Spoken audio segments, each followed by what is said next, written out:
এই প্রচণ্ড গরমে এক চুমুকেই যাতে তৃপ্তি হয় প্রাণ আর মনের, সেরকমই একটা রেসিপি আজকে তোমাদের সাথে শেয়ার করব।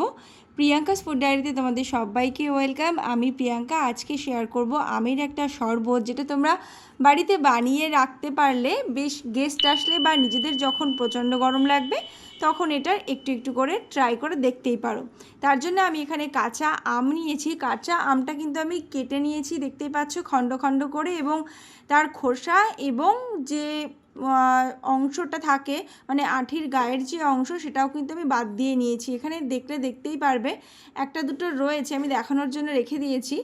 আর বাদবাকিগুলোর কিন্তু আমি পরিষ্কার করে কেটে নিয়েছি যাতে কোনো রকম কষ ভাব না থাকে।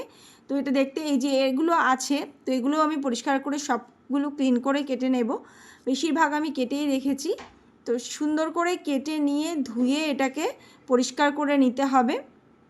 খুব ইজি, এটা বাড়িতে বানিয়ে রাখলে কিন্তু বেশ কয়েকদিন কিন্তু তোমরা এটা আরামসে খেতে পারবে। আর আমি তাড়াতাড়ির জন্য এখানে প্রেশার কুকারে কিন্তু এটাকে সেদ্ধ করে নেব। তো অনেকটা আম ছিল, খুব অল্প জল দিয়ে আমি এটাকে সেদ্ধ করে নিয়েছি। তারপর ঠান্ডা করে এটার একটা পেস্ট বানিয়ে নেব। দেখতেই পাচ্ছ, আর এটা কিন্তু অনেকটা পরিমাণে আমি বানাচ্ছি, তোমরাও চাইলে এরকম বানিয়ে রাখতে পারো। এর মধ্যে আমি যেটা অ্যাড করছি একটু আদা, মানে আদার একটা হালকা ঝাঁঝ হবে, আর দিচ্ছি কাঁচা লঙ্কা।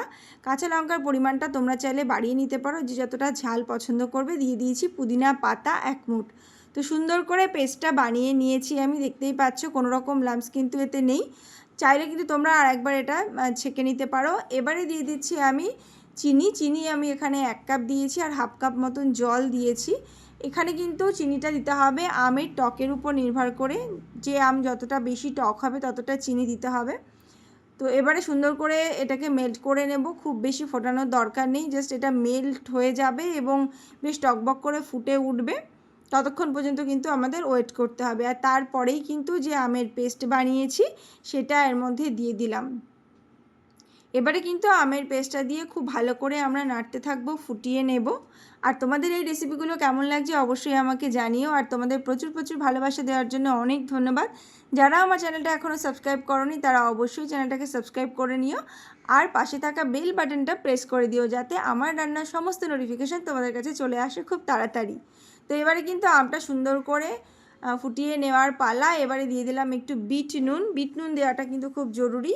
আমি এমনি সাদা নুনও দেবো, আবার বিট নুনও দিচ্ছি। বিট নুন দিলে কিন্তু যে কোনো শরবতের স্বাদটা খুব সুন্দর হয়। আর এবারে কিন্তু এটা বেশ কিছুক্ষণ নাড়তে হবে, আর আমি এটা কিন্তু লাস্টে আরও একবার ছেঁকে নেব, তাই কোনো রকম যদি লাম্পস থাকেও কোনো অসুবিধা নেই, নিশ্চিন্তে এটাকে রান্না করে নিতে পারো। এবারে দিয়ে দিচ্ছি একটু গোলমরিচের গুঁড়ো। গোলমরিচের গুঁড়োটাও খুব সুন্দর লাগে, সেটাও অল্প পরিমাণে দিয়েছি। আর দিচ্ছি একদম ফুড কালার, যেটা তোমরা চাইলে না দিলেও দিতে পারো, কিন্তু দিলে বেশ সুন্দর একটা কালার হয়। আমার কাছে ডিপ গ্রিন কালারটা ছিল, তাই কিন্তু আমার কালারটা বেশ ডিপ হয়েছে। চাইলে এর থেকে লাইটার একটা গ্রিন পাওয়া যায়, সেটাও তোমরা ব্যবহার করতে পারো। তো এবারে খুব সুন্দর করে এটাকে নাড়িয়ে সমস্তটা সুন্দর করে ফুটিয়ে নিয়ে আমি নামিয়ে ঠান্ডা করে নেব। আর ঠান্ডা করে নেওয়ার পর দেখতে পাচ্ছ এই যে আমি কিন্তু এটাকে চেলে নিচ্ছি, যাতে একদম কোনো রকম লাম্পস না থাকে। তোমরা যদি প্রথমে এটাকে চেলে নাও তাহলে এই স্টেপটাকে বাদ দিলেও চলবে।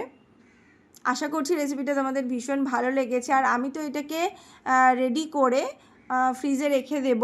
তো আশা করছি এটা বেশ সুন্দরভাবে বাড়িতে যখন লোক আসবে কিভাবে এটা সার্ভ করব সেটাও আমি তোমাদের দেখাবার। দেখতেই পাচ্ছ তলায় যেটুকু যা ছিল গোলমরিচ বা সেগুলো কিন্তু বেরিয়ে গেল।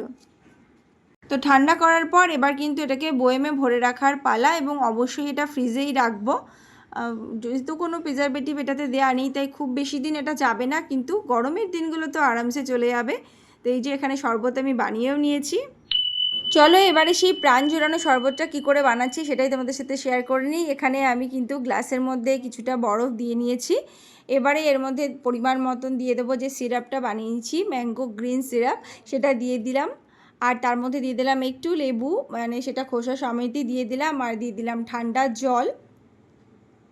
এবারে স্বাদ অনুযায়ী একটু নুন, সেটা তোমরা ব্যালেন্স করে টেস্ট করে দেখবে। আর পুদিনা পাতা চাইলে এর মধ্যে আরও একটু দিতে পারো। তো আমি এভাবেই কিন্তু সিম্পলভাবে বানাচ্ছি, যাতে খুব সহজেই সবাই বাড়িতে বানাতে পারো। আর এটা কিন্তু খেতে ভীষণ ভালো লাগবে। শুধুমাত্র গেস্ট না, নিজেদেরও যখন প্রচণ্ড গরম লাগবে রান্না করতে করতে বা বাড়ির কাজ করতে করতে, তখন কিন্তু এটা এক চুমুকেই তোমাকে তৃপ্তি এনে দেবে। তো আশা করছি রেসিপিটা ভালো লেগেছে। সবাই ভালো থেকো, দেখা হবে আবার নতুন রেসিপিতে। টাটা।